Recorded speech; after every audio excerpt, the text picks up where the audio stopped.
Hello everyone, this is Juan from KenHub and welcome to another anatomy tutorial where this time I'm going to be talking about the calvaria. And what is the calvaria? This is basically the top portion of your skull that has the shape of a helmet, as you can see here on both of these images. And we're just going to look at the different structures that we can find on the calvaria. Now on the right side, we're looking at the superior view of the calvaria, while on the left side, you can see the inferior view if we were looking from below. Now notice that on the superior part of the calvaria, this structure is generally smooth with a few structures interrupting this smooth landscape, such as sutures and foramina, which we will talk about later on. From the superior and inferior views, we're going to see four bones specifically, and they're connected to their adjacent bones via sutures that we're also going to cover. But these four bones are the frontal bone, the two parietal bones, and the occipital bone. Now let's start by covering the bones then, and starting off this one highlighted in green, we're looking at the superior view of the frontal bone. And the frontal bone is one of the bones of the neurocranium, which encloses, or the part of the skull that encloses the brain. And this bone consists of three parts as well that we can define here. The squamous part, which encompasses the area of the forehead. Another one is going to be the orbital part, which you cannot see from these views from the calvaria, but I'm just writing them down so every time you hear about the frontal bone, you think about these parts for your next exam. And the next one is going to be the nasal part, which we cannot also see clearly from the calvaria. So here we can mainly see the squamous part, which is the area that forms or defines your forehead. Now we're going to briefly talk about the squamous part of the frontal bone, which we're now looking at a sagittal cut here of the skull. And the squamous part of the frontal bone comprises the frontal sinuses, which are located superior to the orbit on the mesial side and are separated by a septum. But on another tutorial, I want to take some time to talk about the different frontal sinuses and where they're located precisely. But I just wanted to give you an idea of the squamous part of the frontal bone and also a bit of knowledge here that is important to know. Now, if we're still on the frontal bone, it's important that we just mention briefly a little bit about the orbital part of the frontal bone, which forms the roof of the orbit and the ethmoid sinuses. And you can clearly see here highlighted in green on the image on the right side. Though not visible from the superior aspect, it is important to note here on this tutorial. And if we're covering all the parts of the frontal bone, it is important to also cover briefly the nasal part. And the nasal part of the frontal bone aids in the formation of the stem of the nose, as the frontal processes of the maxilla and the nasal bones adhere to it. So they're connecting here.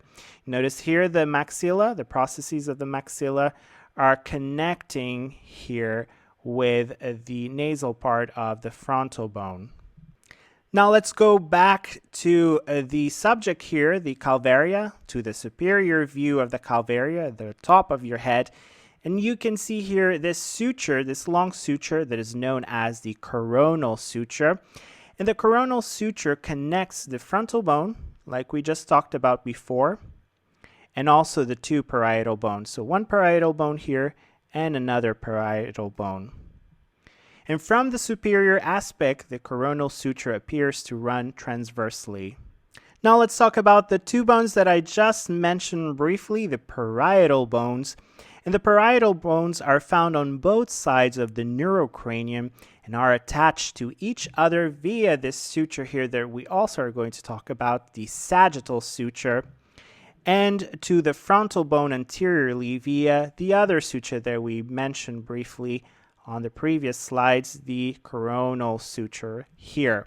And on the posterior portion of the parietal bones, you see they're connected here via the lambdoid suture that we're going to talk about with this other bone here, the occipital bone. Located just between these two bones, the parietal bones, we're going to find the next structure that is known as the sagittal suture.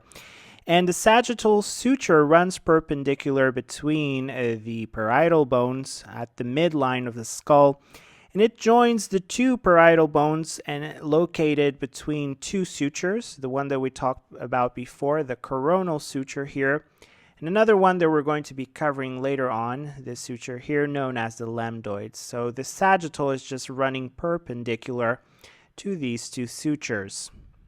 The next one, if you notice these two little holes here, they're known as the parietal foramina.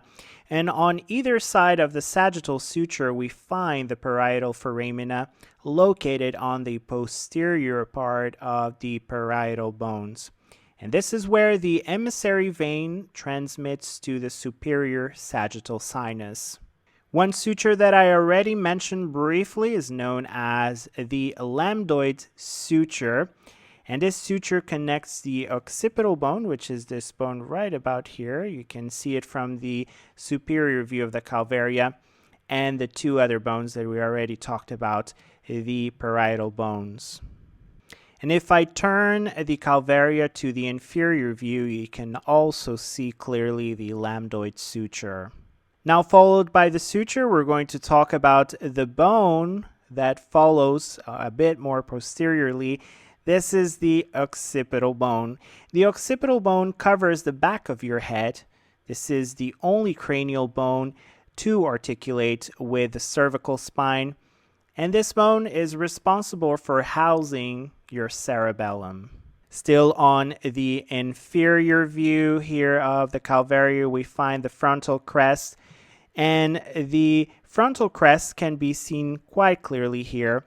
This is formed by the edges of the sagittal sinus that unite, forming a ridge that you can clearly see here highlighted in green. And here the falx cerebri attaches to the calvaria. Then we find this one here, the sulcus of the superior sagittal sinus. This is a vertical groove found on the upper part of the midline, and this is where the superior sagittal sinus is located. Now I'm going to highlight these really tiny structures, these dots that you can find on the inferior view of the calvaria. These are known as the granular foveoli. And these structures are found on the superior surface of the inner surface, of the calvaria. They are pits that run along the course of the superior sagittal sinus. And in these pits, we find the arachnoidal granules through which the cerebral spinal fluid drains into the superior sagittal sinus. Now this web here highlighted in green that also found on the inner or the inferior view of the calvaria, these are known as the arterial grooves that are formed by the meningeal arteries, which course along the inner surface of the cranial vault. Last part of our tutorial will be dedicated to this highlight here. This is the diploe. And this is a spongy layer of bone tissue found between the inner and outer compact bones of the cranium.